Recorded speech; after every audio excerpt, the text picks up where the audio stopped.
Good, good. Welcome. No, we have do it. Uh, read a poem. Do it. All right. No, not as many Star Wars fans. This is Chad Parento. This is Stone Soup Poetry. Thank you if you're a part of the audience live right now, and thank you if you're viewing us 24, just about 24 hours later, maybe a little more, um, through the YouTube channel. And this is an all open mic. We had an amazing reading last week with Jennifer Martelli. I hope you grabbed that. Check out all our readings. Check out Beauty's reading back in the end of 2024. It's a new world. We don't know what that looks like.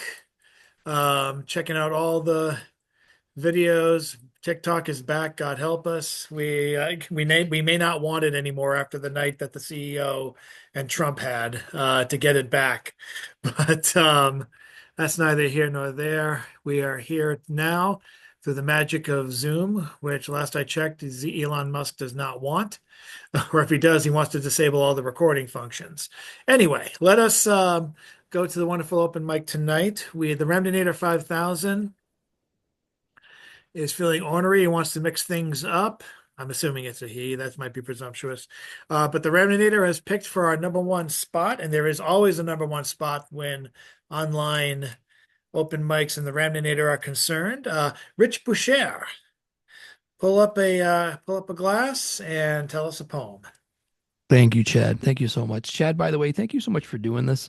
I probably say it every time we meet, but I'm just so grateful for you and for doing this, man.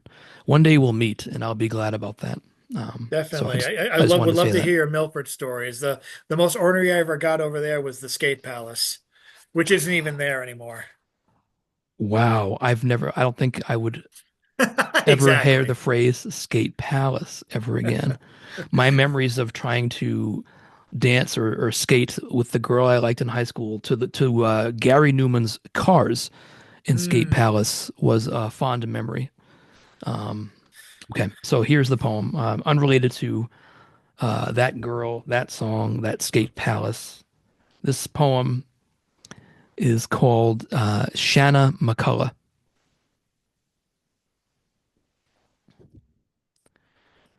I craned my neck at a bad angle trying to see.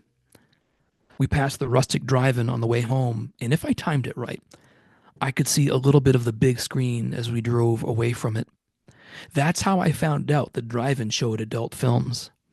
The owners had the screen built to face away from the road, but there was one sweet spot when you passed it where you could catch a glimpse. I gloried the night I saw breasts for a second in October of whatever year that was. The newspaper that came to our house listed what was playing at all the local theaters, including the Rustic Drive In. I always remembered the actresses' names more than the ludicrous titles of the porn films. I never cared about what was behind the green door or whatever was going on in Dallas, but I memorized the names from the ads that captured my imagination. Tasia Ray, Annette Haven, Lisa DeLue, Shanna McCullough, Shanna McCullough. Strange angels I wanted to know, to see.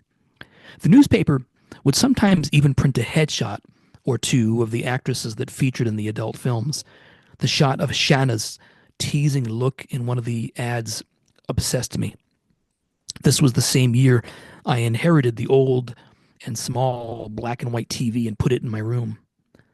Someone in my social studies class told me that late at night, if you found the channel that the subscription service preview channel was on, scrambled with undulating waves of gray static bars for those who did not have a paid subscription, sometimes you could see tits or bush or even some action if you fiddled with the dial, going back and forth slowly between channels 12 and 13 enough times to succeed in at least momentarily descrambling the signal. So many times I was the decoder with my lust in my hand, hoping for a glimpse of Shanna McCullough in all her red-headed, freckled, natural tits glory. One night I saw something moving between the signal scramble lines with a thrusting motion. Something shiny was going back and forth. I thought I could make out something round going up and down. My pupils dilated and tracked the movement of whatever it was, like hypnosis. And I was so hard I could have done push ups with the thing. Excited and tormented at the possibility that if I messed with the dial just right, I might get to see some action. My thumb and index finger turned the knob back and forth, channel 12 to channel 13. Fittingly, I was almost 13 then, so I kept my fingers moving. Channel 12 to channel 13, channel 13 to channel 12, channel 12 to channel 13, channel 13 to channel 12. Come on, screen. Straighten yourself out. And then the moment came. The lines descrambled, and my night, my plans of debasing myself with my hand until dehydration kicked in, were demolished, obliterated, when I saw what was actually happening on the screen. It was an oily man in a white tennis outfit profusely sweating while exercising on a stationary bicycle, the furthest thing from an angel that could ever be. And seeing that instead of what I wanted to see planted inside me the deepest hatred imaginable for male tennis players. If I could have reached through the screen and choked him to death with my bare hands, I would have done it. In fact, if I could figure out a way to find him, I'd kill that actor today for ruining everything. I'd kill him for using an exercise bike, for the kind of mustache he had, for the oil in his hair, and for rudely intruding on my dreams of Shanna and the angels.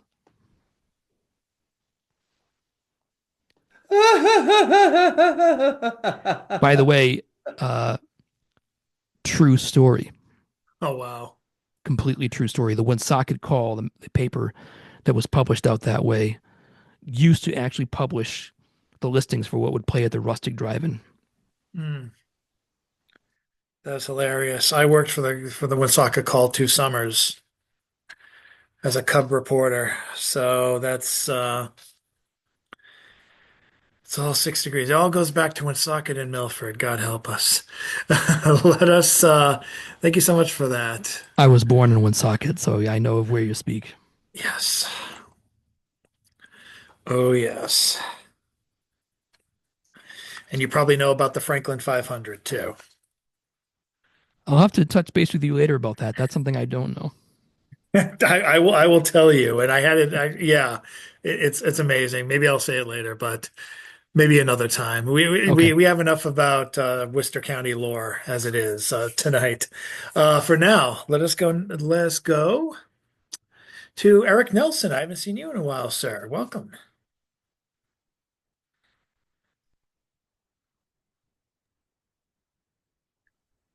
Well, here I am. And what am I going to do? Um, will I grab my package of manuscripts?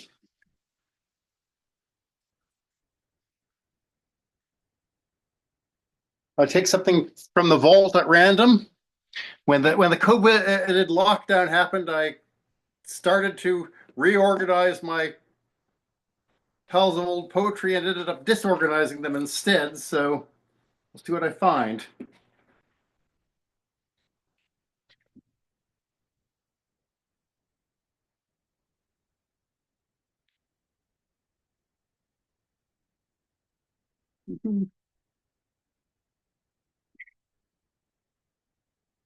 Okay. Definition: plutocracy. 1. Government by a moneyed class. 2. Government by something that's cold and distant and only comes around once every 30 years. 3. Government by the god of death. 4. Government by a radioactive element. 5. Government by cartoon characters in theme parks.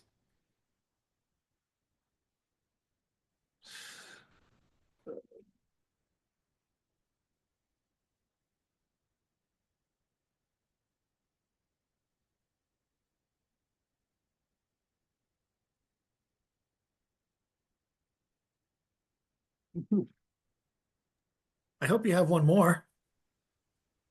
I know I have one more, but I don't know which one it is. Okay.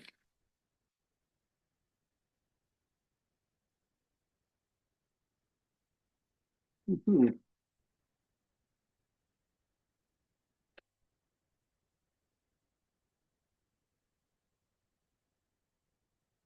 Mhm.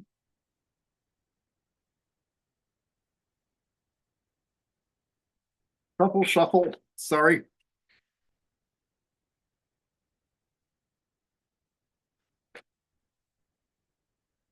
Okay, this is Neoplatitudinous poem. The way I came up with this poem was I realized that the phrase "in this economy" was a new saying, a new platitude. Then said to myself, how can a platitude be new? That sounds like a contradiction, an oxymoron. So I made an effort to see if I could think of a few others. I'm sure there'll be more new platitudes to add in the future. In this economy, since 9/11, I, for one, welcome my new overlords. Because that's how I roll. It's a thing. It isn't rocket science. It is what it is. Are we all on board with this? Are we on the same page? Do the math. This is the bottom line. Hello? Did you get the memo? Here's the takeaway. It isn't about you. That said, it's all you. Moving forward, keep calm and carry on. What a guy. We'll leave it there. Thank you so much. I think all those quotes could have come from the newspaper from the last couple of days of the inauguration, following the inauguration. So well done keeping timeless, sir. I am now choosing the Ramnator's next victim. I mean reader. I'd like it to be they would like the Ramnator would like it to be Nike Truth. Good evening, everyone. Sorry to be late. No worries. Oh my gosh. Sorry, having a little tape moment over here. Okay. So this is a rough draft of a poem that's honestly about an event a couple of years ago. I had a very interesting encounter in the woods. There's a rumor that the maintenance men are clearing the trees, but I know that's bullshit. You see nubile trees with childish, wiry trunks, splintered to pathetic chips in the forest bed. I know those poorly paid men aren't chopping trees in the dead of the night. I know I hear sounds that not even insects chatter. I know because I've heard the trees as they fall, thinking that they can't cry loud enough. I always hear them. I know that behind the deer prints, there's a pattern of feet I've never seen before. And I know the deeper that you go into the haven, that there's things that are even older than imagination. Thank you.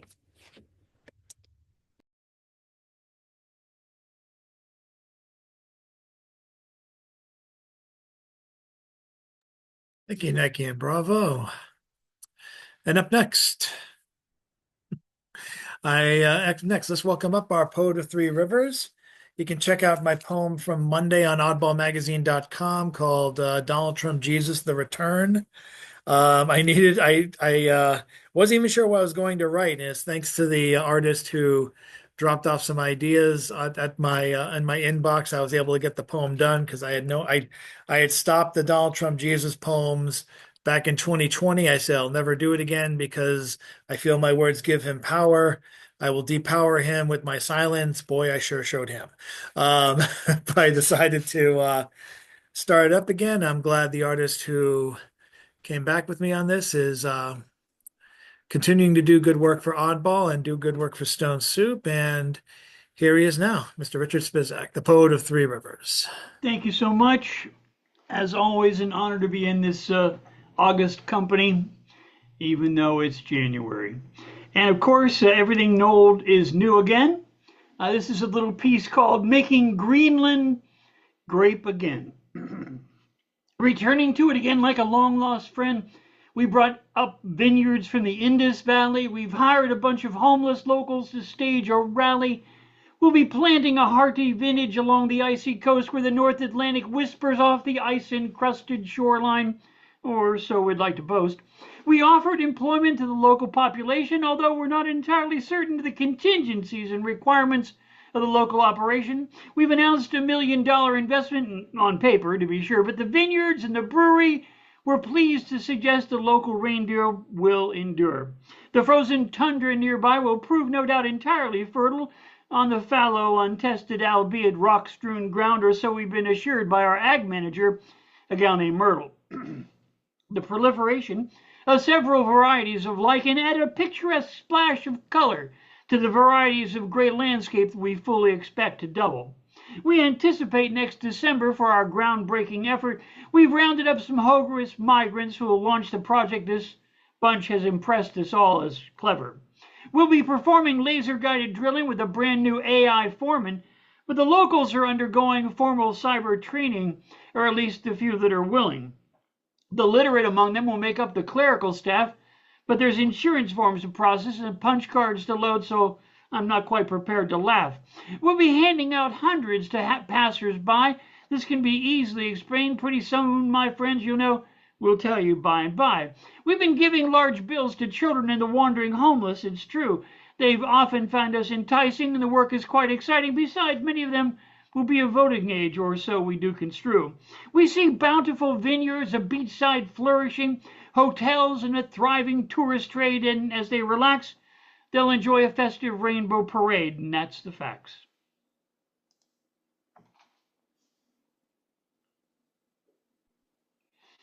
Thank you, Richard. Always nice to have you here. And Thank up you, next, sir.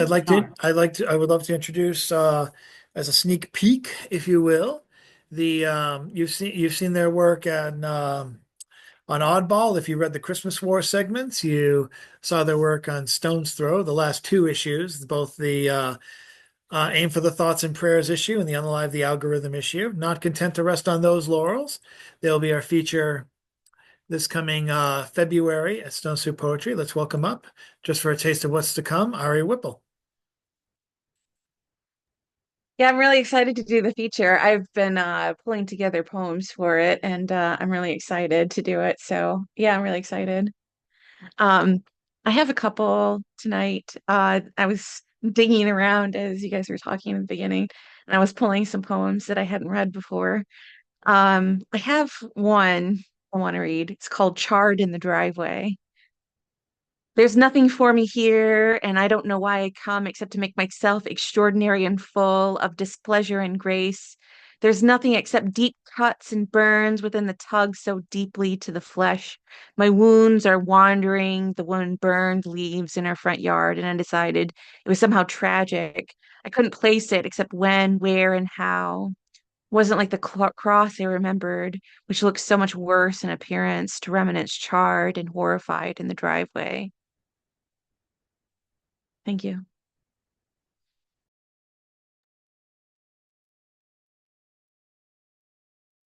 Thank you, Ari.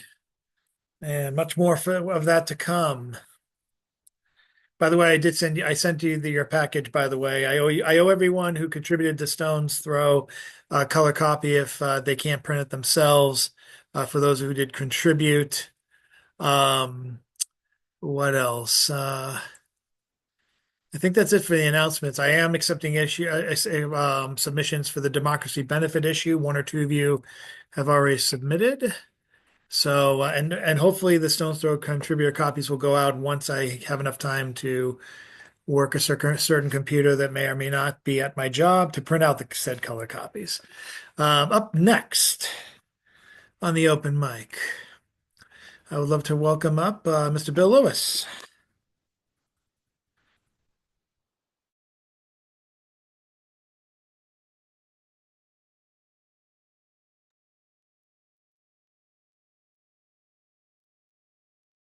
you will notice behind me, what is that thing?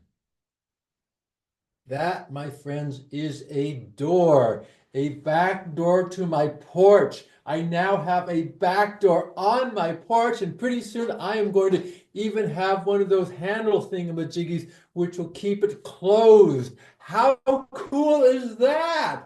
Woo-hoo-hoo-hoo! Mm.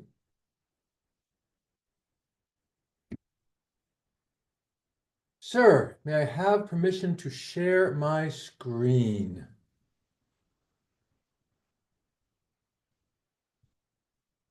Let me see if I can do this correctly. Open that, this button, push this button, push that button. Oh, there's so many damn buttons in Zoom. Why are there so many buttons? Why don't you just do what I'm thinking about? Lordy, lordy, lordy. If I were a king, things would be different, let me tell you. As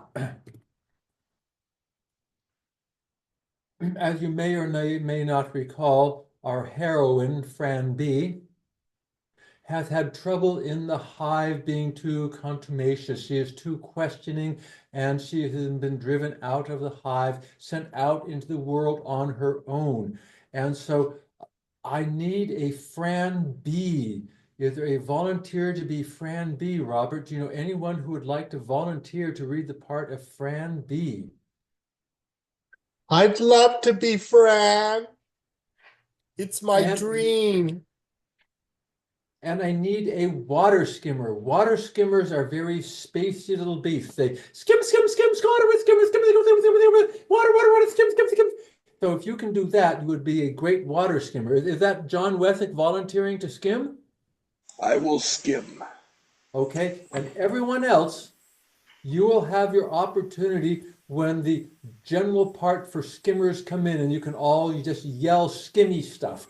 But that will happen later. The important part is Fran has now left the hive. She has spent her first evening on her own, a little bee.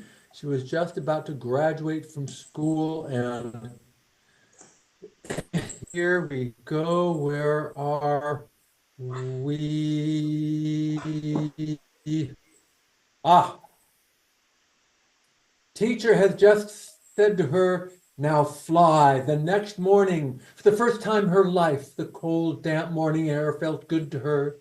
Still somewhat groggy from being woken so early, Fran flew across the field in a state of euphoria. She turned once to look at the hive and saw teacher wave her to hurry, then disappeared inside. She flew a tiny loop around the far edge of the collecting field and headed straight up, away from routine, away from restriction, away from security. 1,000 wingspan above her she had ever flown before. The flower patch looked like a dreamland.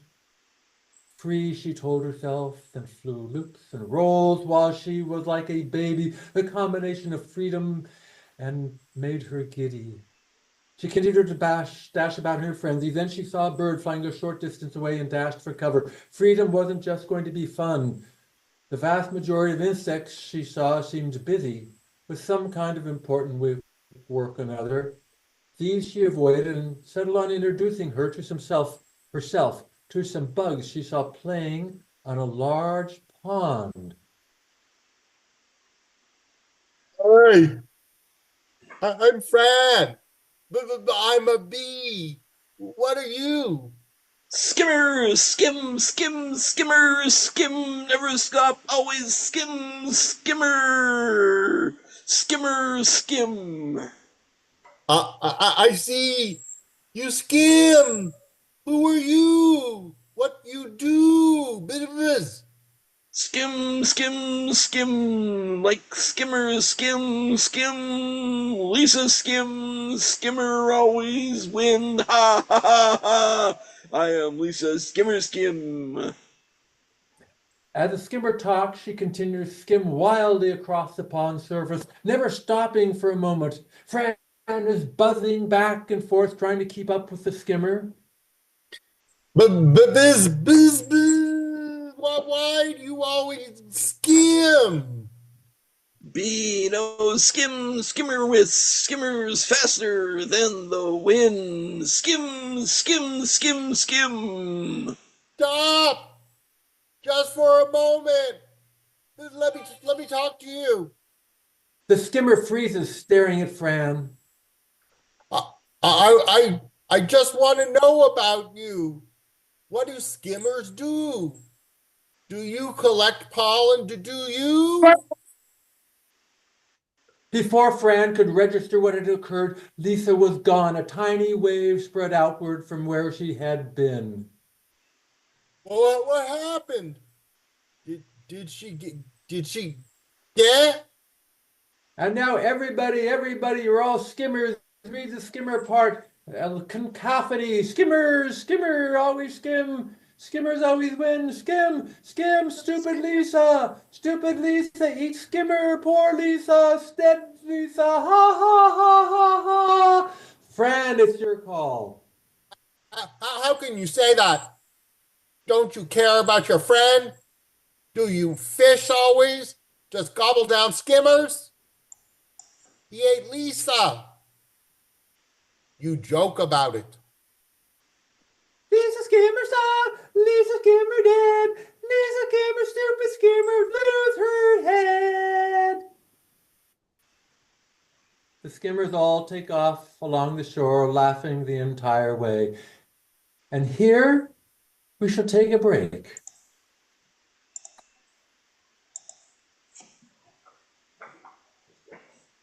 Thank you, Bill. Thanks, Was Bill. that a story for children, Bill? What age were you thinking of? Was it a children's story? It's a story. Ages 13 to 99, I suspect. But It's never too early to introduce children to the concept of death. oh God. Ever since Robert Fleming has come out with his his plays, now we have more people coming out with their plays. I didn't realize how many poets actually wanted to direct, but it's I guess I shouldn't be shocked. Let's see who's coming up now on my list. Let's go with Mr. Jeff Taylor.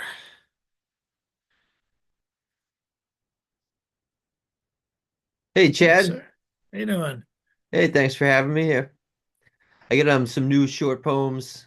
I wrote at a writing Zoom last night. And all right, so this one is humming. It's just like these were just a few lines each. I do a few of them. We were all humming different songs, but in a way it sounded like one movement. No one could tell we hated it here.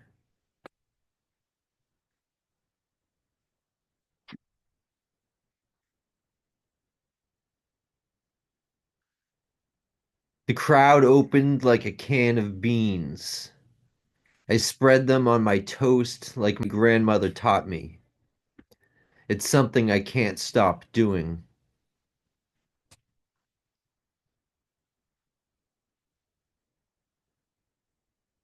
I was emptying the dishes like a suitcase. I was emptying my thoughts like a rabbit. I was emptying my ships into the sea. You get me on a cup. 1 second, I will.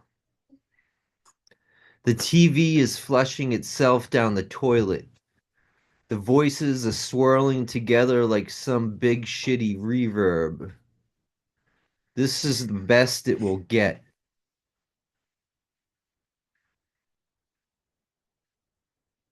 I'm just going to do one more. Oh, shoot. I lost it. Oh. This is alarm. The alarm, the alarm, the alarm. Don't sound the alarm. The alarm is a knife in the back of reason. The alarm is the answer before the question. The alarm, the alarm, the alarm.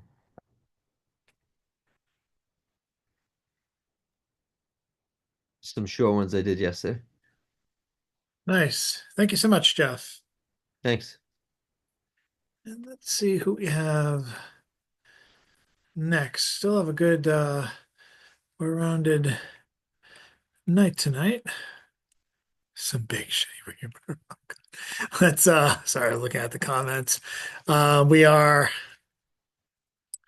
now up to introducing. Congratulations on your new book coming out next year, Marianne Honecker.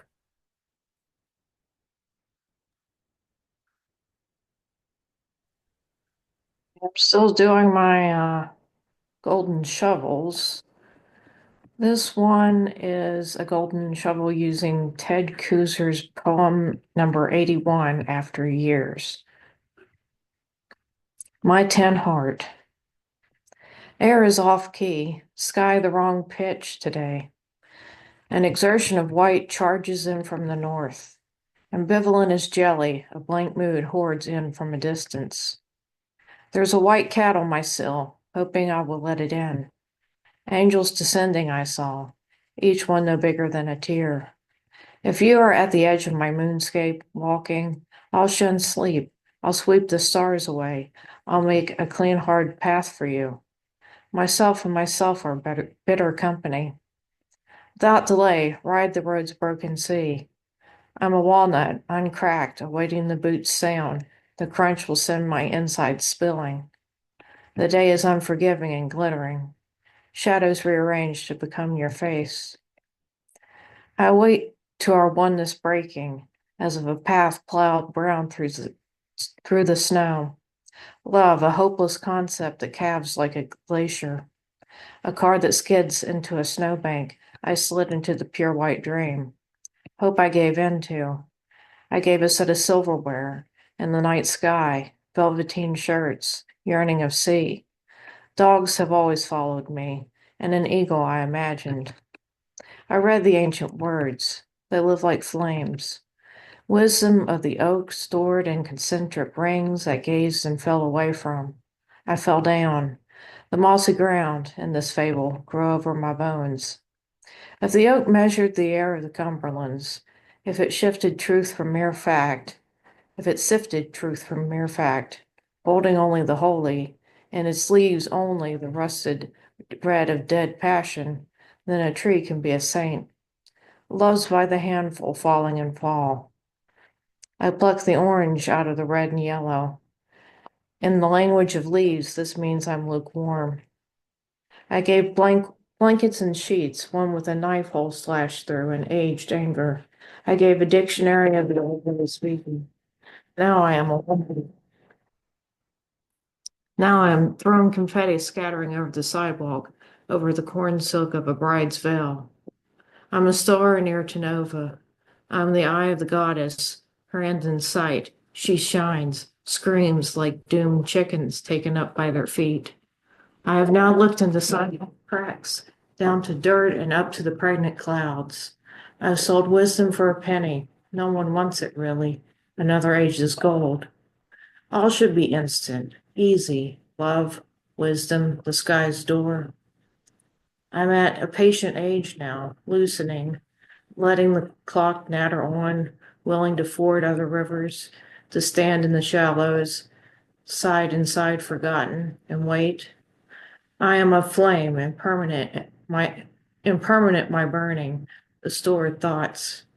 Now you are a galaxy. I must see you through a telescope, a multiplicity of fire, each star an uncommon virtue. We were 30 once, that ambiguous solidity. 5 years I gave to lust, the strong vines at times strangling the sense from me. I gave the plastic containers for leftovers, size of the fort my mind forged, the glitter of Hallmark cards. I gave coffee cups, and our house burgeoned. Now I am the world, own the world, claim myself cousin of the sun. I became nothing, myself exploded. Without you, I am nothing. Without you, I'm mere dust. The clock and the watch gave up, years uncounted, vanished. Love just happened, so did leaving. I am the wedding mint that melts on a tongue. I am a mite, red and so small, to breathe on me kills me. I'm a green stalk of grass, just one, reft in a spot where nothing else grows. I am a toy ship on a real ocean wave. I'm about the air like an odor. An astronomer's glass cannot find me, nor a retina. I'm so tiny, like a quark. As much as I want to mean, a human can't see. He or she wiped off his or her glasses, stood on the acre of dirt that is me, on my very nose, and said, "It's nothing." The dome of stars whirls about viciously. Great tsunamis of the mind crash down. Open wide the fissures and cracks in my skull's dome. The moon sits black like that on the sky of my chest, pulling on my blood, on my hair. Soldered in two halves my tin heart. One of them is in your pocket, there with dimes, old rocks, a feather, a hair tie. No doubt plucked out and laid on a desk. One way to know, I cannot feel your warmth. To the moon and back, I would, if I could, tell. So thanks.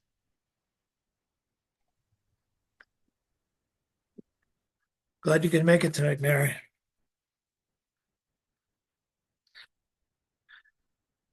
Up next, I'd like to introduce Robert Fleming, visual poet from Delaware.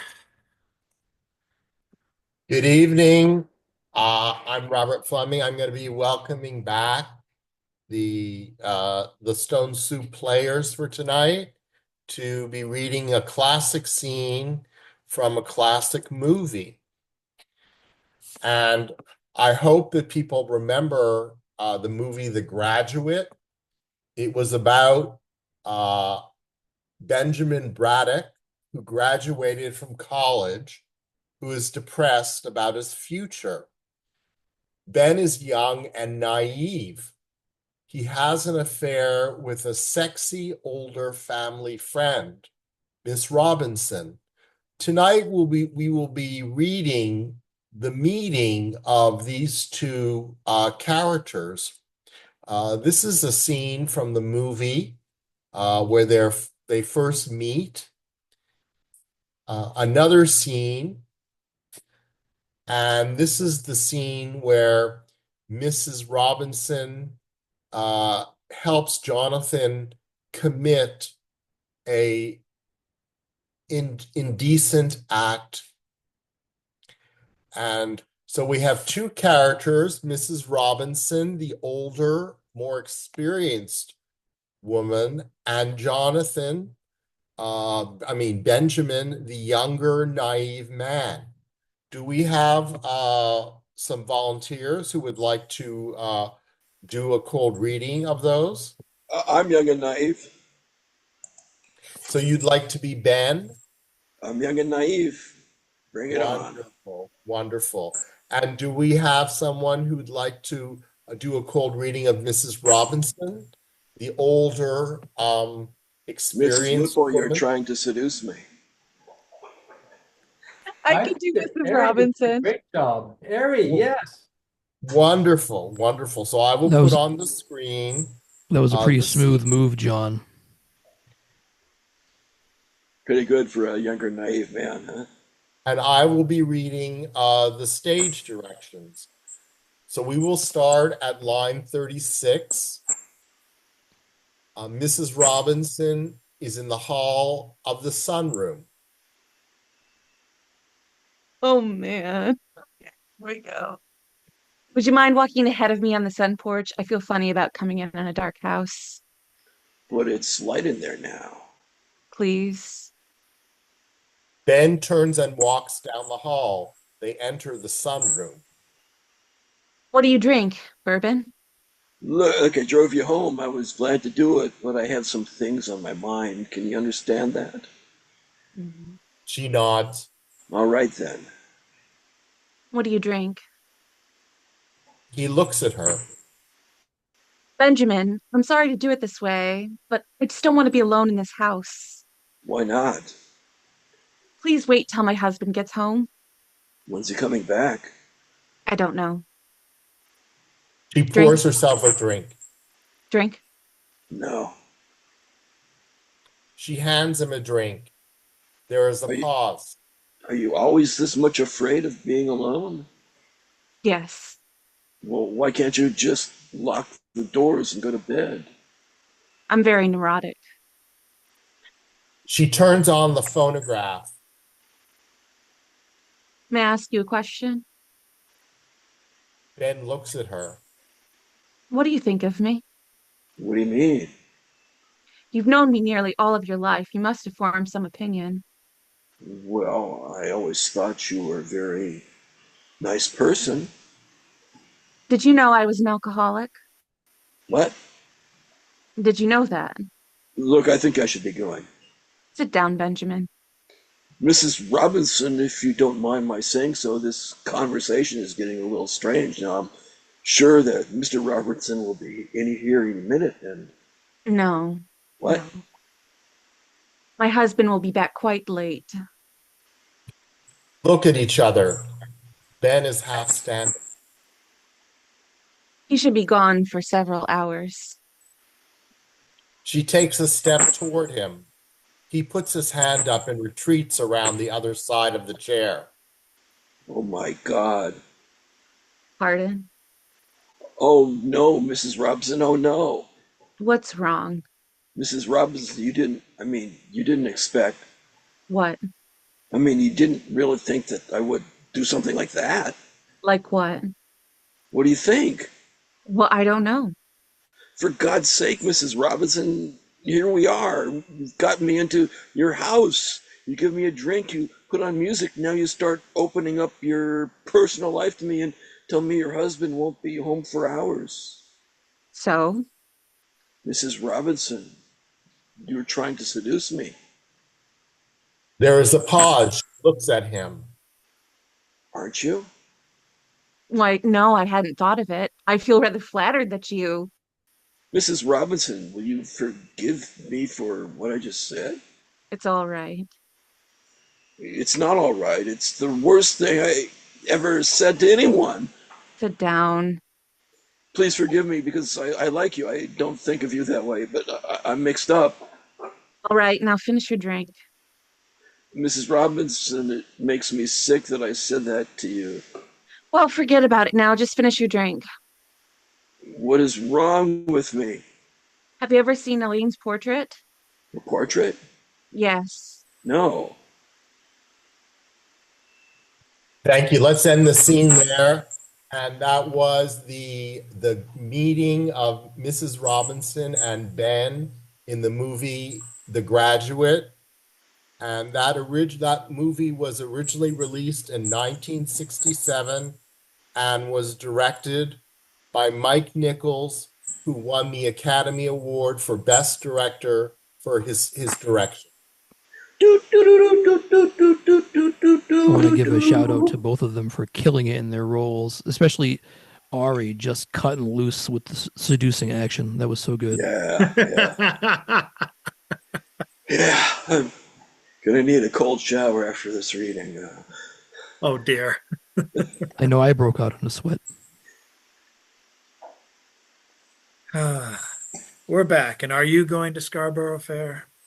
I saw the movie in college because there was a rumor had gone around between that there was some kind of an affair going on between someone I knew at the school who was a fellow student and a professor. And to add intrigue and to the whole affair, no pun intended, the woman dressed up as at a special costume party as Mrs. Robinson, adding to the intrigue and the overall what the fuckdom of it all. Well, Chad, now that you're a little older, you're old enough to be Mr. Robinson. I'm old enough to be the landlord in Mr. Roper, the landlord who was actually in The Graduate. I feel old enough to be two of him. True confession, I've never seen that movie. I have not seen The Graduate yet. It's worth it. It's worth it. If only for the end. I've seen so many parodies of the end scene with the church of him like screaming at the door screaming at the gate for yes, it's worth seeing just to see the original source. And everyone going, you hear like you hear everyone's like lips, you read their lips like bitch, like as he's doing the knocking. It's amazing. And he's a cross-country runner, so that was cool. He's running after the damn bus and catches up with it. That's true. And Simon and Garfunkel basically like composed like original tracks, to go coincide with the movie, the running, the car that breaks down. It was a good job. It was good stuff all around. Well, where am I now? Oh, yes. Let us go now to Mr. John Wisick. Okay, I was reading a poetry book by Sarah Letourneau, and I came away with it thinking, wow, she's really well adjusted. And so, in an effort to be more well adjusted, I wrote this piece. It's called Mad Scientist Advice Column. Dear Megatron, I've been earning money from my paper route to buy smoke detectors so I can stockpile the radioactive americium. Last week, my parents found that along with my thorium and yellow cake uranium hidden under my mattress. Dad gave me a severe talking to and hauled my homemade breeder reactor to the trash. Without a nuclear reactor, how will I power my island fortress? How will I power a time machine so I can go back and make sure Gus Spivey's parents never meet? Yours truly, Dr. Jimmy Plutonium. Dear Jimmy, dealing with family can be life's most difficult challenge. As the first people a vulnerable child meets, family is the training ground for interacting with others. You may be tempted to brainwash your parents with the zombie ant fungus or freeze them in liquid nitrogen and use radiation to accelerate the growth of replacement clones taken from their cells. This would be a temporary fix. It would not get you to your root problem. The real solution is to grow by learning from this experience. After self-reflection, you will understand that mere mortals like your parents are as insignificant as cockroaches that must be crushed when they dare interfere with your schemes. All the best, Megatron. Dear Megatron, I met this guy, let's call him Lex, and I think he might be the one. I've always heard the third date is the time to share your plans for world domination. Is that too soon? Sincerely, Oxytocin Annie.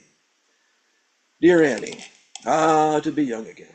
I remember feeling alienated and alone at your age. Then a lovely woman came along. She really seemed to get me. We danced to death metal and dined on carpaccio while watching steel jaws crush cars at the junkyard. I thought that she would be my paramour, but when I told her of my scheme to release vampire armadillos in the New York subway, she did not share my enthusiasm. Fortunately, 40 rounds of electroconvulsive therapy eliminated her desire to share my plans with the authorities. We could have gone on, but the spark was gone. My point is that young people become intimate too soon. And what is more intimate than a plan for world domination? My advice is to take it slow. Start small by building a giant robot that can punch through a bank vault or deorbiting the International Space Station so it crashes into the White House together. After suitable felonies, you will know if your dream guy is the right man for you. All the best, Megatron. Dear Megatron, using a dark energy projector, I opened a communication link to a parallel universe called the Iota Dimension and contacted 4 Emelod to convey my invasion plan to the great Gerxel. My plan calls for hijacking the world's power grid to open a portal that would allow Mechadroid BattleBots from the Iota Dimension through. I assumed that in reward for betraying humanity and swearing allegiance to the Iota Dimension, the great Gerxel would make me governor of Earth, but 4 Emelod is taking credit for my plan. What should I do? Sincerely, Planetary Quisling. Dear Planetary Quisling, after family and relationships, workplace issues are the biggest stressors in a mad scientist's life. You could set up an ambush that would cut down the Mechadroid battle bots as they come through the portal and stick 4 Emelod with the blame. This would give you the satisfaction of revenge, but you would lose the chance of becoming governor of Earth as well as an opportunity for personal growth. I suggest discussing this with 4 Emelod. Do so in person, not in an email, over the phone, nor through a trans-dimensional communication link. It's best to use I statements, such as, when you absconded with the stolen diamonds, I felt that you didn't appreciate my contribution to the jewelry heist. In my personal experience, I find that suspending a problem coworker over a piranha-filled vat of boiling acid or attaching a remote-controlled bomb to their family works wonders when communicating my grievances.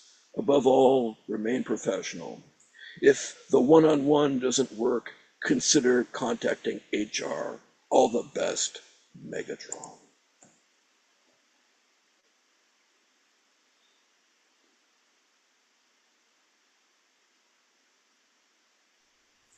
The advice column you didn't know you needed. Thank you so much.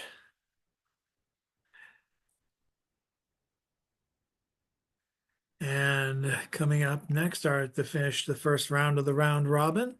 He just submitted his column a couple hours ago. It'll be going up tomorrow and Thursday at 11 o'clock, as always. Check out It's All One Thing at oddballmagazine.com and consider submitting. We're definitely looking for work that reacts to what's going on as it's happening in the world right now. And someone who's very good at that, let's welcome up James Van Loy. Thanks, Chad. So I do have a poem here. This is an old poem I wrote from probably about 7 years ago called Category Trump. Agent Orangehead in the White House is only the most obvious external symptom of the cancer on the presidency growing ignored, undiagnosed, untreated since long before Watergate or Iran-Contra. Its shadow side, the impeachment of Clinton and impeachment off the table for Bush and his invasions, torture, assassinations, mass surveillance. And of course, Obama told us he was looking forward, not back. So what could he possibly see except clear sailing as his whole administration sunk on a sea of torturers, assassins, mass murderers, a cabal of fervent spies of everyone, of everything except the crooks, the fraudster, bankster, Wall Street crew Obama installed to deal with the biggest ripoff in human history of Ponzi scheme bubbles. Or buy that and they'll sell you another tulip ball sub-sea island Brooklyn Bridge, where the bag man for the kleptocracy will be there waiting for the dramatic moment to say, you're fired, over and over until they're all gone, so long gone in the pyramidal mountain, a deep state, where the FBI should be still investigating the orgy of drug money, sex industry money, human trafficking, slavery money, all coursing through condo real estate deals on the right, deals on the left. How can they strain poor Agent Orangehead in the White House out from all those oligarch, plutocrat, crime boss, kleptocrats? And I have a song here for you, which is from John Prine. Well, did Justin Reader's Digest in the back of the dirty bookstore? A plastic bag with gum on the back fell out on the floor. Well, I picked it up and run outside and slapped it on my windshield. If I could see old Betsy Ross, I'd tell her how good I feel. But the flag decal won't get you into heaven anymore. They're already overcrowded from all those dirty little wars. Now, Jesus don't like killing, no matter what reason for. Your flag decal won't get you into heaven anymore. Well, I went to the bank this morning and the cashier said to me, if you join the Christmas club, we'll give you 10 flags for free. Well, I didn't mess around a bit and I took her up on what she said and I stuck them stickers all over my car and on my wife's forehead because the flag decal won't get you into heaven anymore. They're already overcrowded from those dirty little wars now. Jesus don't like killing, no matter what reasons for. Your flag decal won't get you into heaven anymore. Well, I got my windshield so filled with those flags I couldn't see. And I ran the car upside a curb and right into a tree. By the time they got the doctor down, I was already dead. But I'll never understand why the man standing in the pearly gates said, well, the flag decal won't get you into heaven anymore. They're already overcrowded from those dirty little wars. Jesus don't like killing, no matter what reason for. Your flag decal won't get you into heaven anymore. Thank you.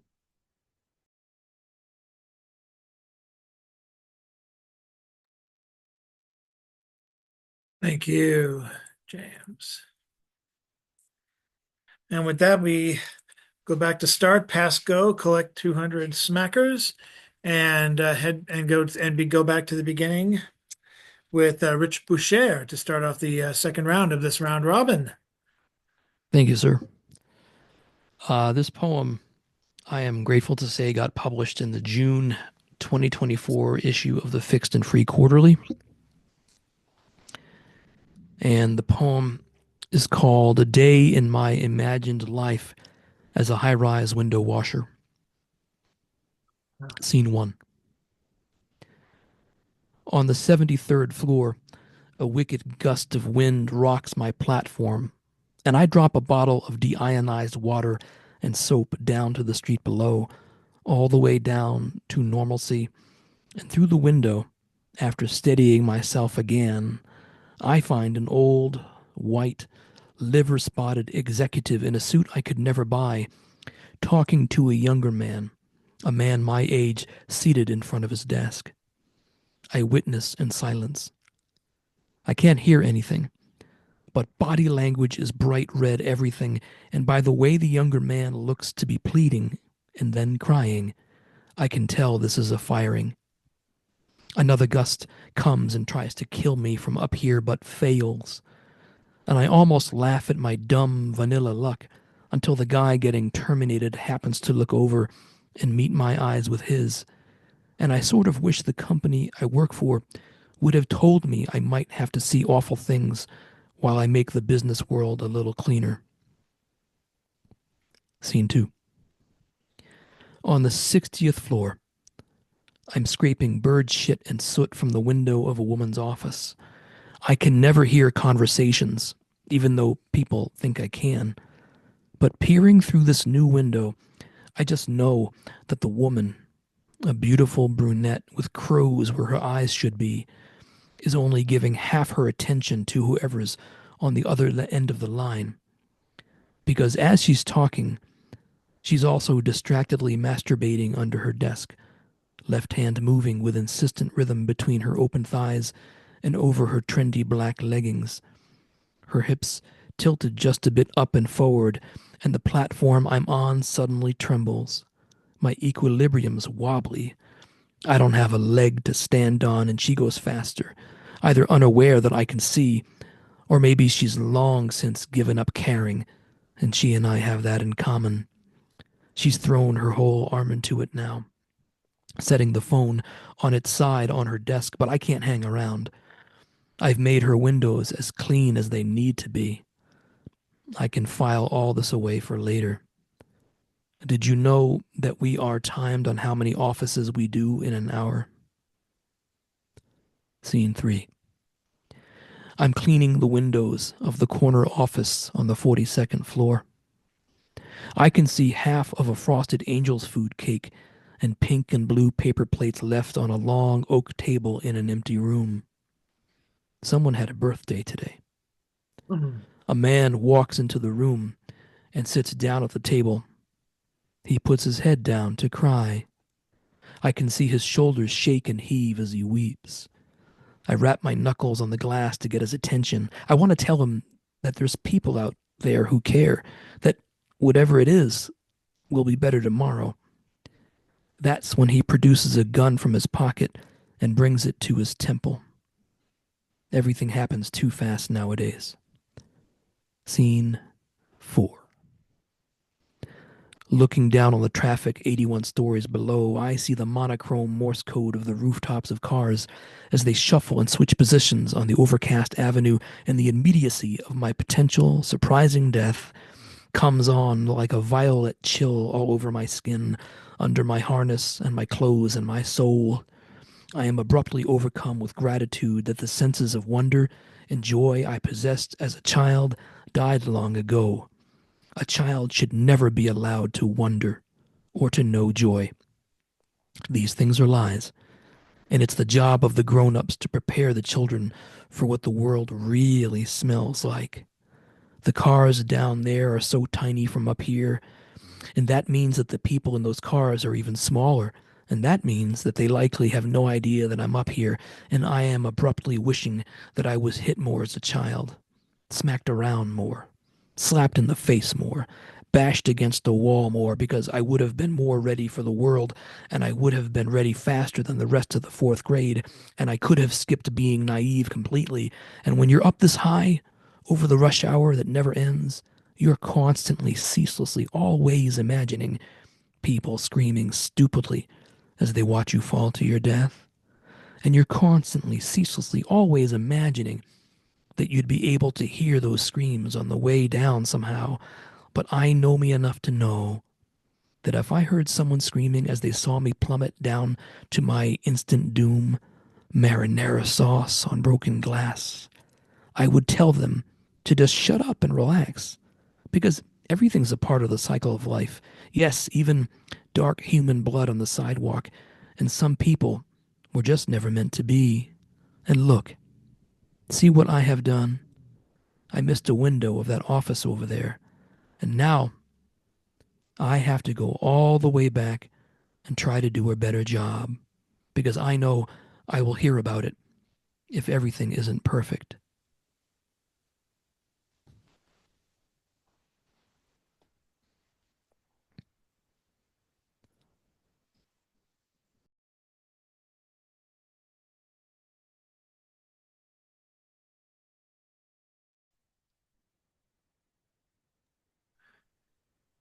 Up next, let's bring back Mr. Eric Nelson.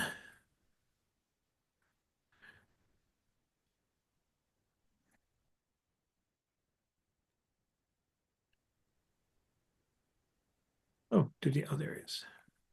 Okay. All right. What shall I do?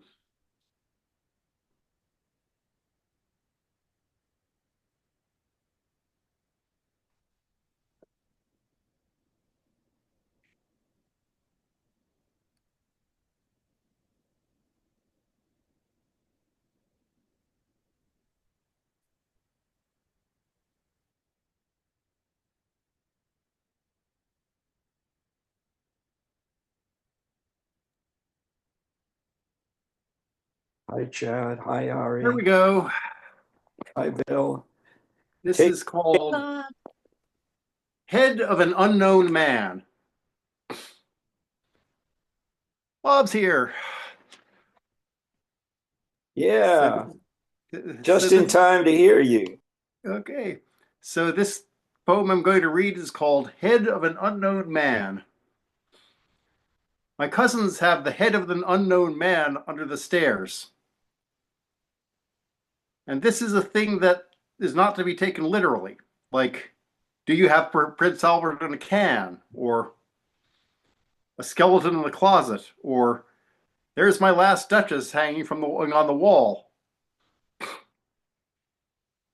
You see, there is a sculptor in the family, And one of her works was a portrait of a person now unidentified. In the house of another relative, there are portraits in a bedroom wall we call the ancestors. They might not have been put back in the same order when the wall was painted. I'm not exactly sure how they are related. I once visited a man who bought some portraits of unidentified people at an antique shop and hung them up on his walls and made up names for them. Perhaps they are an intentional family. If family portraits are part of how you know who you are, maybe that guy knows that he is someone he isn't. Hey, I love it. That was wonderful. That's something I wrote years ago and forgot exactly what I said, so it's fresh to me. Like being a goldfish. Nice. Thank you so much, Eric. And now, if Nike Truth is still with us, oh, yes, she is. It's your turn again. Okay, this is an older poem that was at the time my critique of religion, but now that I've had religious family members pass away, it's has a little more meaning now. It is called Iron-Jawed Angels.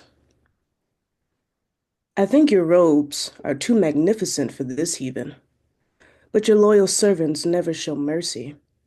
Their fragrant voices dripped in rapture, sow seeds that make me doubt the turmoil.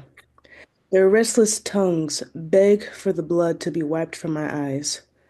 When they speak of your touch, it's so soft and contagious. Oh, I know they love you. I hope their spot near your throne is spotless for their return, or else I'll have to make a visit myself, and I don't think you want that. Thank you. Thank you. And we're now back to Richard Spizek, who I think is still here. Oh, he might have actually left. I didn't even see his farewell. Makes me feel a little bad, but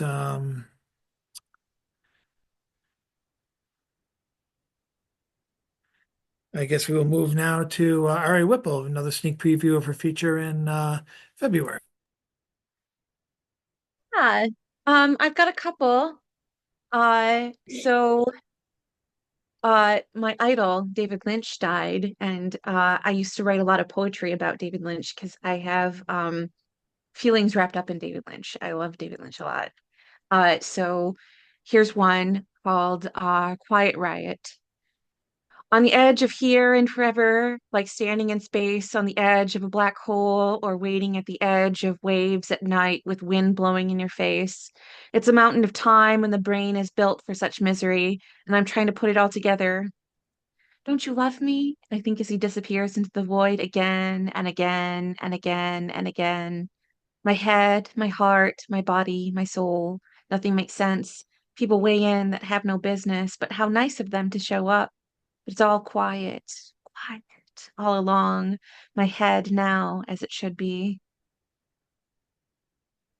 Okay. And the second one is, which I think is very poignant, called How I Wish David Were Here. I love when people be doing their things and the sheer amount of deep in thought they get hanging around in the background of their lives.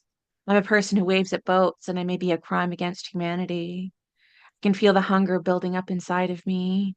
I should go and get something to eat and fill up my belly. I'm feeling antsy, and I heard, I love David.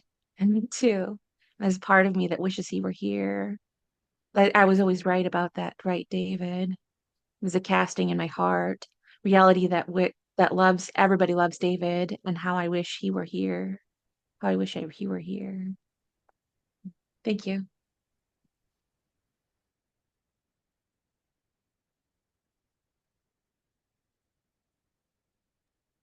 Thank you, Ari.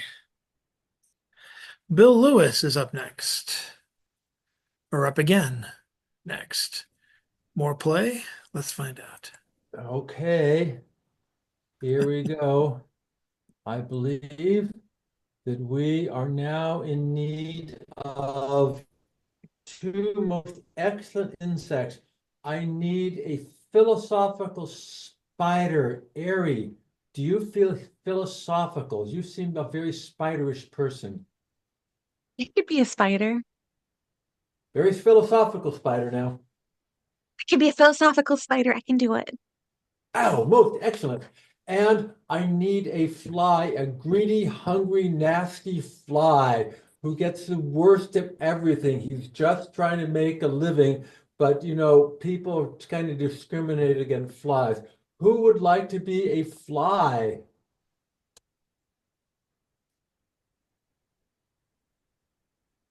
Bob, excellent. I'll be a You fly. should be the fly. Oh my God, I'm gonna read Okay. with Bob. This is so good.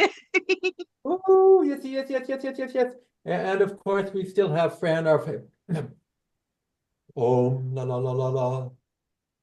The next morning, Fran crawled out from underneath her leaf and stretched her aching muscles. She had never slept outside of the hive before, and the experience didn't agree with her.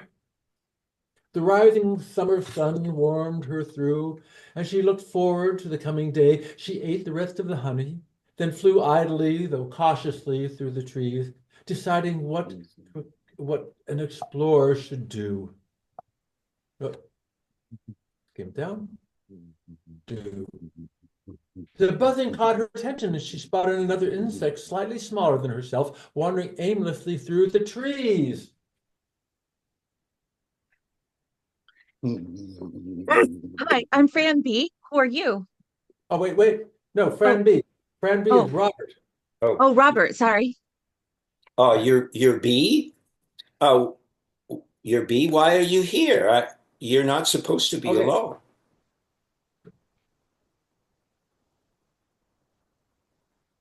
Robert, you're Yeah, Fran B. Robert's the friend.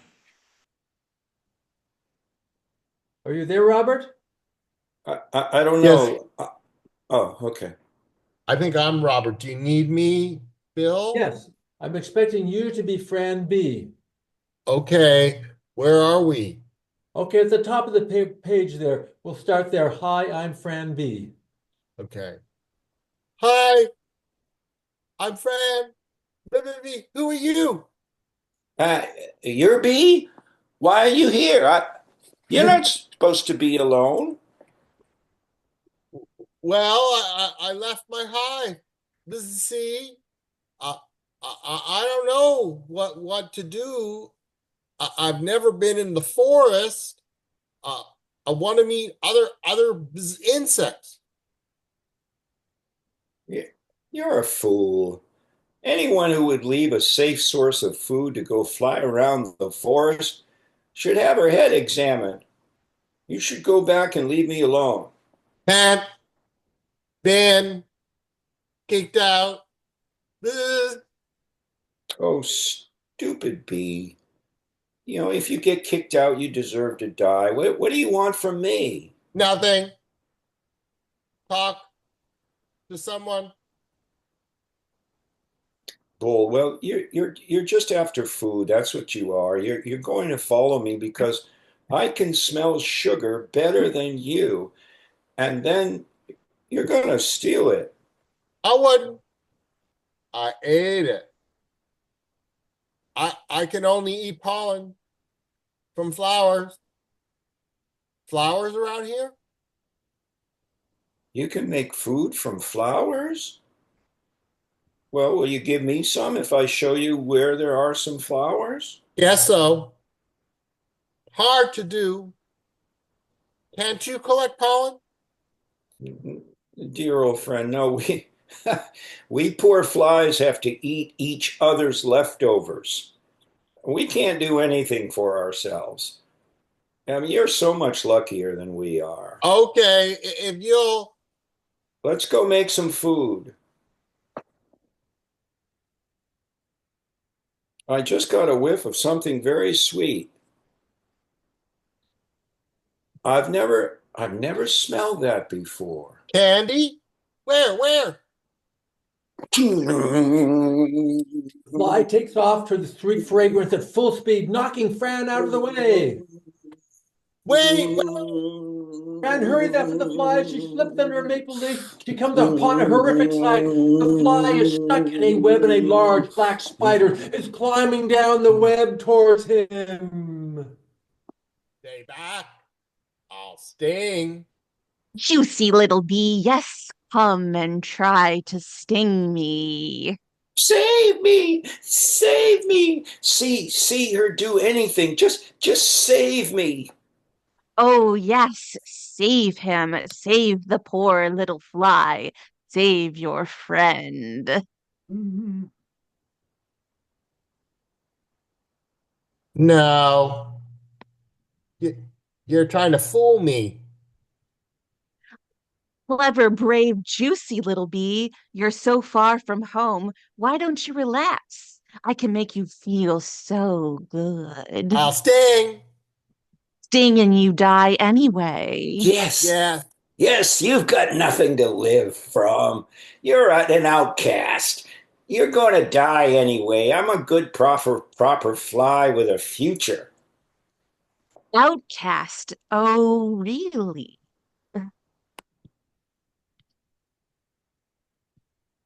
Yes. Yes. She ran away because she can't get along with other bees. And that's the end of what I have. Yes, sorry. Doomed anyway. Spider, you're on. Is that true, dear? Interesting. And you were about to sting me just to save this stupid fly? Noble effort, but naive. He is not worth it. Flies Hey, are very self-centered and hey, greedy. no, I'm not. I didn't mean to push you out of the way. I would have shared with you. Pushed you out of the way, did he? You've got to be more discerning in your friends. Have you been gone long? Help! Help! Oh, shut up. She tosses a few loops of silk around his mouth. You're killing him.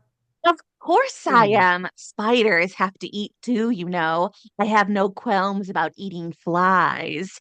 Someone like you, on the other hand, there are very few insects worth their existence. I'm certainly not going to murder you just for a full belly, especially when there's so much other food around. How do I know that? Why should I trust you?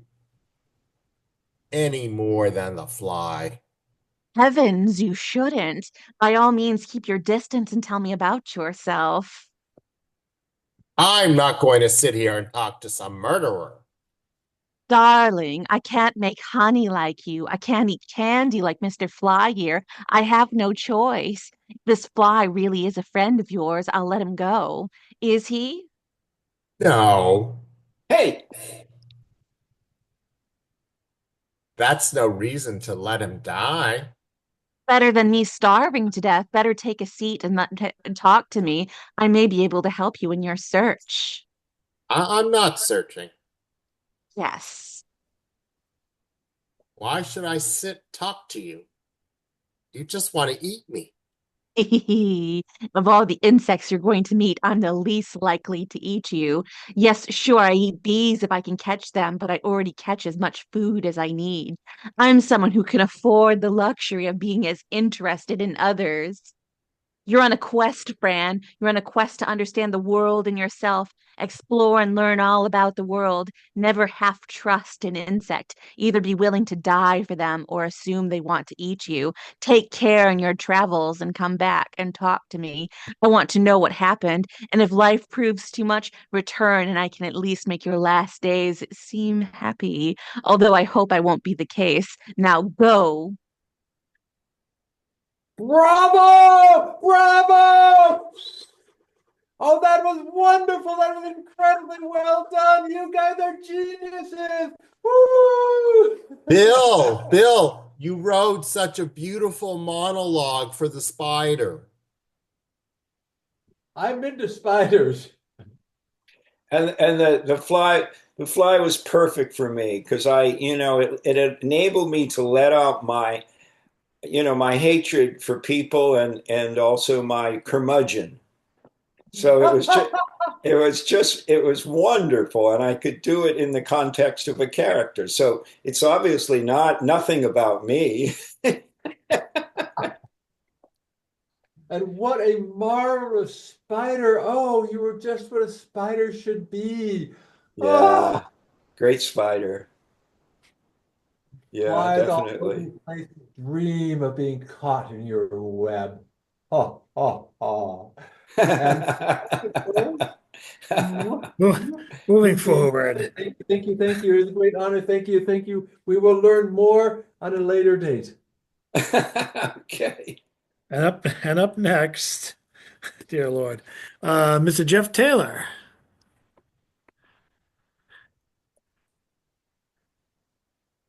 Hey, I quite enjoyed that little play there. That was awesome.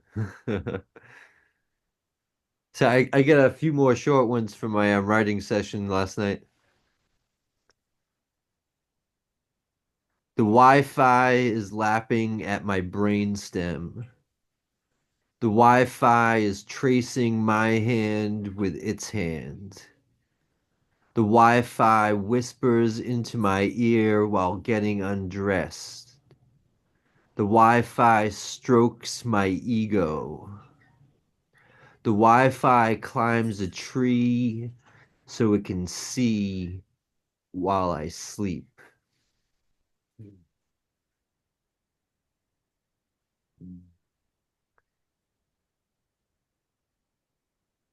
I have hairs growing where my dreams used to be. There's hair on my coincidences, on the words I trip over. Hair coming out of my talents, or at least where my talents used to be. Hair popping out from behind my opinions, from behind my artifices. I have hair growing on my winter tongue.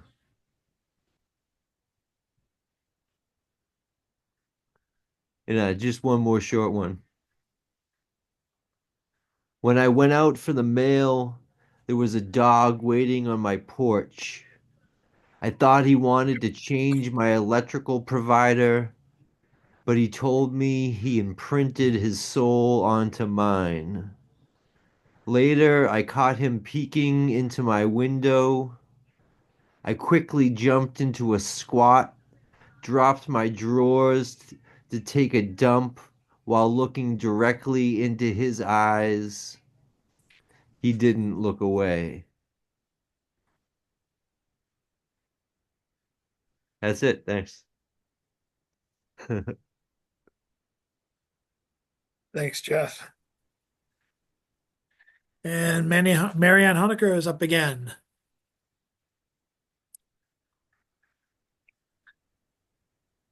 Okay, this is a slightly shorter one. It's also a golden shovel. It's using lines from Mark Strand's The Idea from New Selected Poems. Hush. Some nights only the dog star is for seeing. Clouds obscure the vision of us. Snow is born from total darkness. You, too, carry light inside the night. What is there about you no snuffer can tamp? It was the day the heron stood still. I got a bit closer than normal.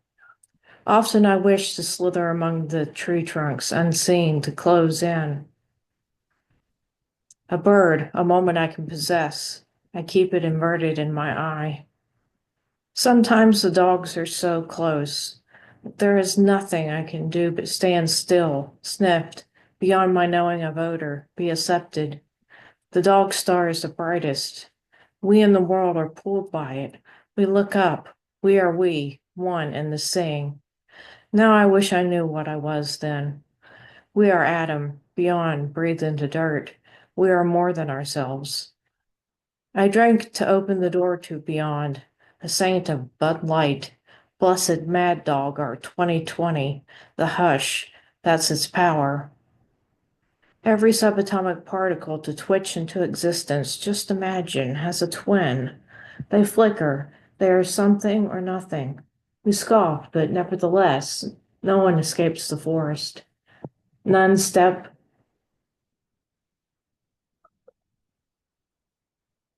into or out of the river. Always, which way is it? And forever, what can we hold? Three paths diverged in a field. One might lead to someone's backyard. On one, we may see a doe and fawn. The last leads to ourselves. Large telescopes look back into time, find and see the past. My neocortex also. That this is its power. Colored by bright desire, some memories are red. One by one came the black memories, with me always. My hippocampus sorts the hues. I'm in blue. Overhead, the snow is passing. Amygdala weeps. Basal ganglia entangles. Cerebellum finds its waning memory of your phone number. And light, I don't know it. My thumb does. My nose and my ears hold different knowledge. I'm in my body, not just in my head. I am such a good liar, I fool myself. I'm cold. The tip of my nose knows. I'm under that ice covering the pond, hushed by the ice. So thick a deer crosses on it, on those sharp little hooves. I'm like the fish, the heart slowed down. Unreadable, the valley's undressed trees. Small motions under lakes. The statue of the Virgin is cracked. She's in a half shell like an oyster, and like Aphrodite, the clicked marbles rolled. So, thank you.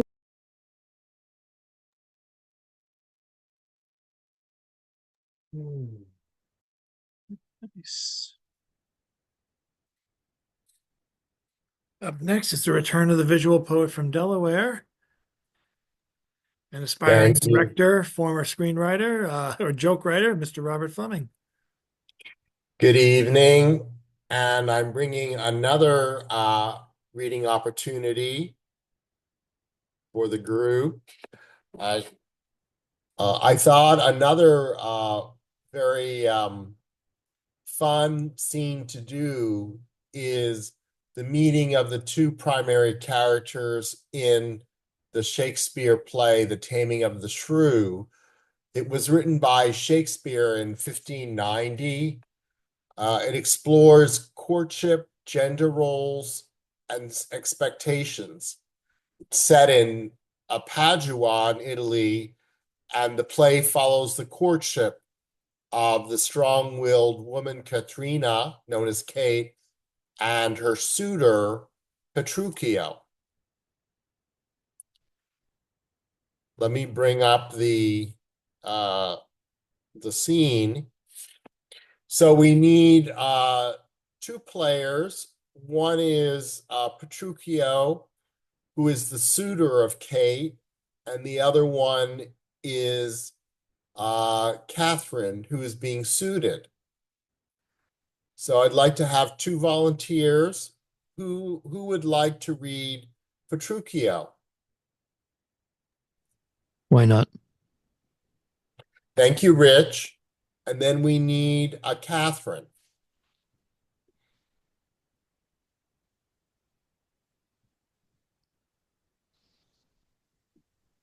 I guess I can do it.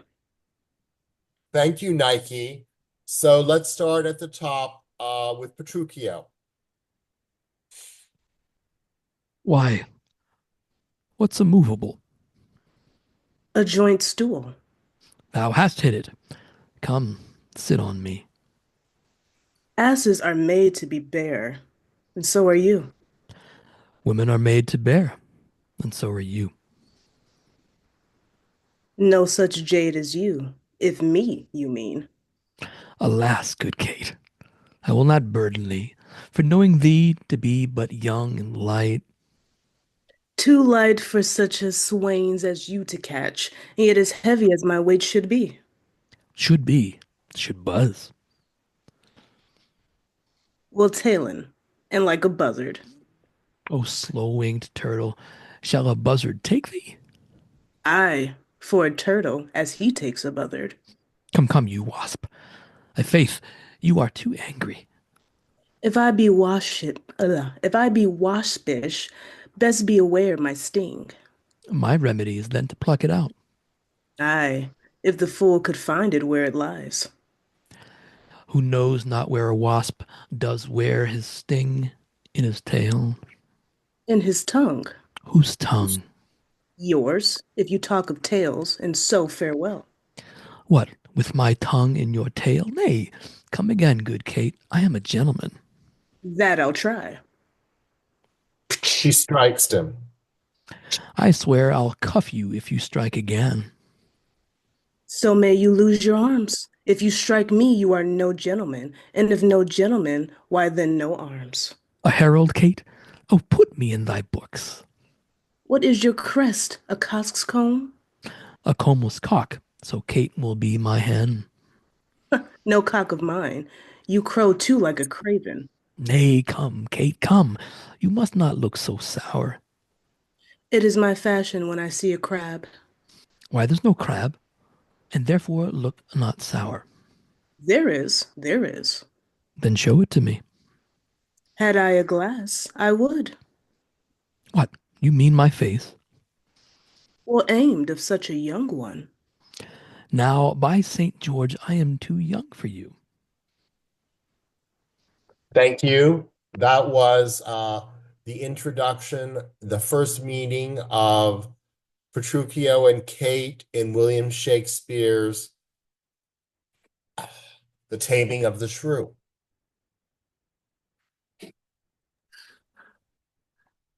Thank you, Mr. Fleming. Up next, bring it back home. Let's go to Mr. Oh, there you are. Thought you had left us. Mr. John Wezick.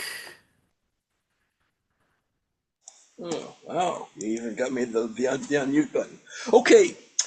So, back in around 1953, John Ford made one of these great white hunter movies called Mogambo, and it starred Clark Gable, Ava Gardner, and Grace Kelly.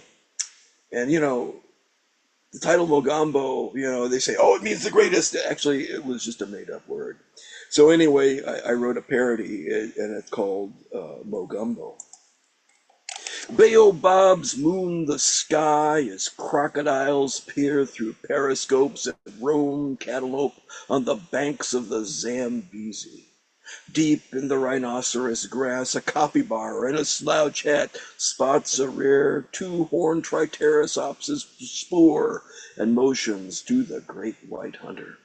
The ivory trade will deliver its tusks to a Chinese medicine shop where they will share shells with deer antlers and pangolin spleens, because those khaki safari jackets with epaulets, waist belts, and flap pockets don't pay for themselves. All that sweat-stained manliness, with its elephant gun and leopard hat bands, makes two women squirm in their stretch pants. Secretary birds don't even look up from their typewriters, being more concerned with Mach numbers and the onset of turbulence than with those colonizers who drink warm gin and tonic because the porter carrying an ice bucket stepped on a garden hose. Despite dedicated missionaries' toil, tribal people have yet to adopt the file sharing and cell phone plans of modernity, preferring instead to dance the Watusi to Chubby Checker on vinyl, their turntables, audio amps, and impedance matched cables hidden from the prying eyes of Nairobi under thatched roofs. Pounding his chest, the chief shouts, Mogumbo, Mogumbo. Contrary to the great white hunter's belief, this is not praise, but simply an invitation to polish off Thursday's okra, the guacamole having gone brown, and leftover jollof rice devoured by hungry hippos.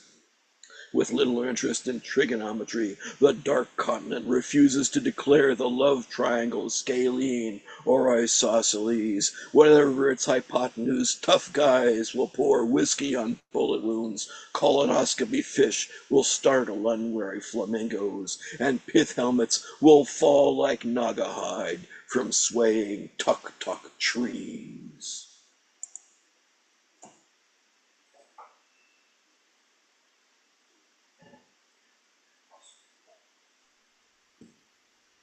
It's not quite Wednesday until I hear John Wizek. Thank you. Thanks so much.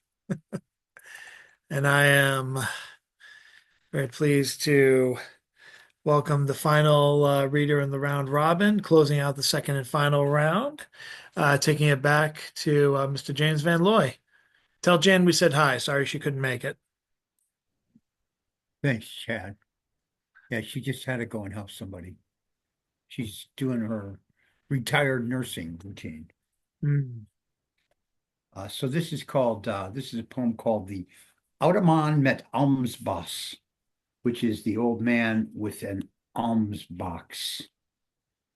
He was in the entrance hall then, in the Frans Hals Museum, and upstairs in a special separate room were the paintings and drawings of my great-grandfather's cousin. The first time I made it to my grandparents' hometown, 1998, Haarlem, Holland, in whose archive I found an entry that documented my grandparents leaving for America, actually for Braddock, Pennsylvania, in 1907. And I was working in the shelters then for the homeless in Boston, but only over 2 decades later, in 2020 pandemic, would I start translating Jacobus van Looy's trilogy of Growing Up an Orphan in the Weeshuis of Haarlem that became the Frans Hals Museum. And I find that he had known of the old man with an alms box and had preserved in it a poem, a dramatic monologue of this Beeld statue image in which he explains how the Regents van deze Gesticht, the overseers of the institution, had taken him down from his place on the Gebel facade and put him in the orphanage great eating hall, since he might fall from that height onto the Hoofd van Vrouw of Man, that is the head of woman or man. But then, after I translated this poem, in which the old man with his alms box tells the children in the Weeshuis orphanage not to fear him in his old-fashioned clothes with his cane and his bearded face, but rather, no, he is glad to be inside now, out of the bleaching sun and the leaching rain, and at peace among the orphanage boys and girls. But I come back there, he is again, up high on the old Frans Hals Museum, albeit firmly fashioned with bolts. So he must certainly will not fall again. But I wonder, as I ask, if anyone has read my great-grandfather's cousin's poem of dramatic dialogue of that old man met Almsbos, and they have not. No, somehow that part of the story of the statue in the Weeshuis has been lost. And here's the quick Dutch song. Nu valt de nacht, zacht als de sneeuw, en alles dat vuil in de kou. Valt venver en stir op mijn pad, dan neem ik hem mee voor jou. Stilstand het fout, donker en oud, de sparen versteend op wacht. Het likt kamp en ver, ben likt jaar en her, en het ben onderweg.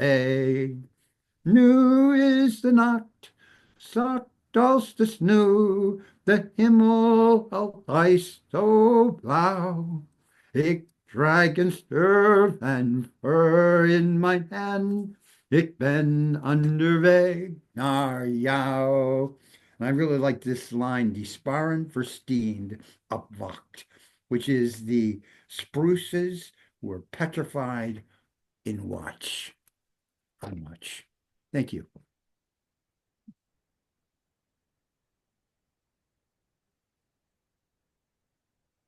poetry to drama to song. It's great that we got everything in tonight.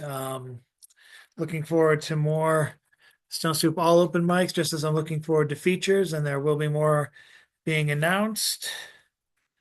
I hope to make the announcement soon, and hope to get this video up by 9 o'clock tomorrow. So thank you all for your patience. Kind of occurred to me with the recent social media upheaval that some people might be leaving Facebook. If you do, I do have links to my Substack on Stone Soup, and I'm not just asking you to subscribe just because it'll sate my ego a little bit, but it might make sense because if we do cut our time here, or if worse, Mark Zuckerberg cuts our time on Facebook for us, for whatever his reasons are, and he can do whatever he wants, apparently. I would love to still find a way to reach people.